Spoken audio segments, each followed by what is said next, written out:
Today, folks, we're diving down into 4 stocks to buy for November across the entire spectrum. Damn it, we're going to be talking about energy stocks. We're going to be getting into those telecommunication giants here in Canada. We got to talk a little bit about real estate and some of them beautiful growth stocks that are trading at ridiculous valuations in the tech sector. So whether you're a dividend-focused investor, a growth investor, you're living on the Canadian or U.S. side of the border, there's going to be a lot in this video for you. So like a Jim Cramer lightning round, damn it, hit that like button. Are you ready, Ski Daddy? Because the first thing we got to look at is the broader indices heading into November. Basically, coming out of October, guys, we can see that the SP 500 is trading up 5% on the Canadian side of the border. The SP TSX is trading up about 4.11%. And diving down into the first sector that I'm going to be highly fixated on, not the stock to buy, but XOM Mobile is kind of going to be the canary in the coal mine for the entire energy sector. This thing over a month right now is trading up 20%. Year to date, guys, up 74 damn percent. And I can't even get over the revenue numbers. Take a look at this. Total revenue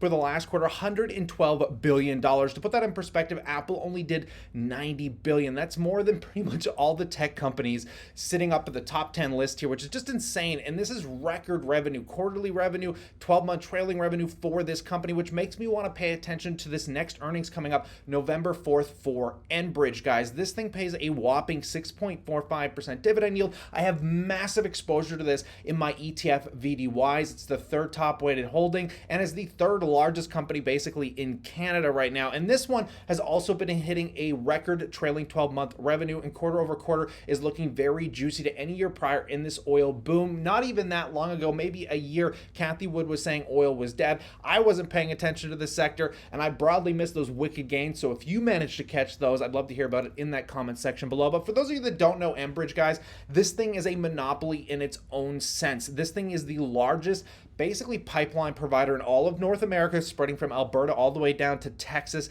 And there ain't no new pipelines. There's no government approving pipelines. This company has a very good foothold in its own industry, giving you exposure to also renewables, natural gas, gas transmission, storage, and a few other things in between. But liquid pipelines making up over 50% of their basic cash flow. So one to definitely pay attention to if you are a dividend-focused investor. Can't get over the dividend history on this one, guys. From 2008 paying 66 cents a share to today where it's at $3.44.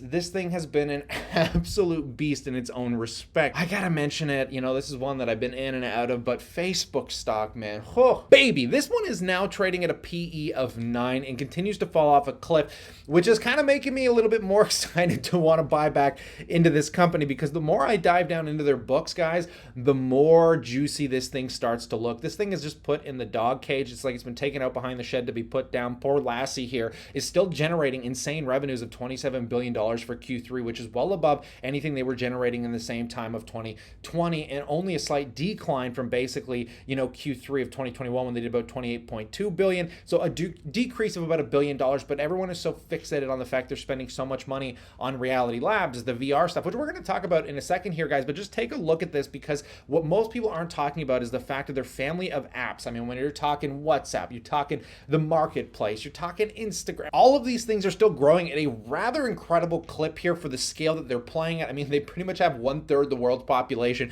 utilizing their app. They have 3.71 billion. Let me say that again. 3.71 billion monthly active people. And just taking a look at the biggest defect here is the fact that Reality Labs, that they're dumping billions of dollars into lowering those earnings per share, guys, are seeing a bit of a decline coming into the holiday season. We can see they're taking a bigger net loss than they have any quarter prior, since they've been showing these numbers back in Q4 of 2020. But let's see how that money is evolving. Here are some clips that I found that are giving some pretty good insight into this tech. And the Quest Pro has native Mac support that let me project my Mac screen onto these multiple huge virtual screens. So you can take a huge triple monitor setup wherever you go, basically. We also saw that Meta announced this live avatar demo that looked absolutely wild to me.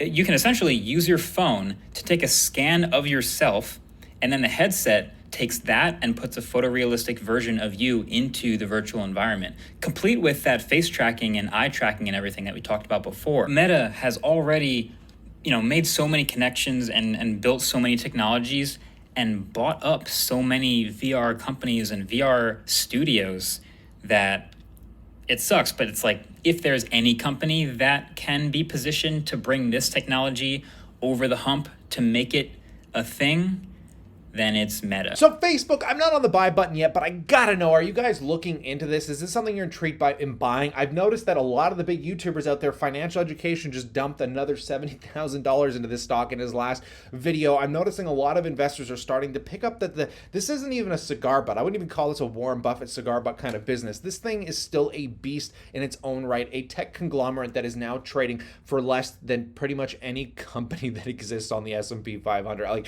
I don't know how this thing is trading at the level it's trading at. But let's talk telecom providers, specifically here in Canada, because this is my favorite telecom of all time, has to be Telus Corporation, paying a whopping 4.78% dividend yield and trading down about 4.81% on the year. This one trades for a bit of a hefty premium. You're not getting a deal out of this, but this has been one of my favorite dividend stocks of all time. Now, Telus is benefiting greatly off the explosive population growth we're seeing in Canada, and they're just record mobile network revenue that has consistently been happening quarter over quarter, going from 1.5 billion to 1.6 this year. We do not have the most recent quarterly reports. Those third quarters are coming out on November 4th as well. I do believe they are seeing a bit of a decline in mobile equipment and other services revenue over last year. Their fixed data services, a slight increase, fixed voice services, a slight decline, but the health services are still seeing a bit of a revenue bump. This is really similar to Teladoc or Well Health here in Canada, which have actually been posting reasonably good numbers. So this one continues to post good numbers. It's definitely one to watch or put on your list because the dividend growth on this guy also just absolutely insane. I mean, take a look at the 5-year growth, guys. Quarter over quarter going from 0.25 cents a share to 0.339 cents a share, as they're expected basically from 2023 through to 2025 to keep growing that dividend 7 to 10% year over year. So that's something to definitely look forward to. But finally, the last stock I'm going to pay attention to, and I'm going to do a specific video on Riocan, my favorite real estate investment trust of all time, now paying a 5.2% dividend yield, trading down 14% on this year. Even though in the last quarter, the ex-CEO Sunshine himself came out saying that basically they're seeing, record demand and just increasing leasing rates because they are a conglomerate, a monopoly in the mall spaces of Toronto. No one's building new malls in Toronto here, folks, and Riocan, I think, is going to take some benefit from this in the next quarter. So I'm very excited to pay attention to this one, which is also coming up on November 4th. I also want to mention, outside of Riocan being the largest pure play to Toronto real estate, I also love the logistics REITs, and I've been very fixated on them with things like Stag Industrial. If you're on the US side of the border, this thing's paying 4.59% and actually posted really good numbers. This is a logistics focused REIT, and we've been hearing Amazon shutting down logistics centers like crazy, but actually Stag is doing very well, trading up 18%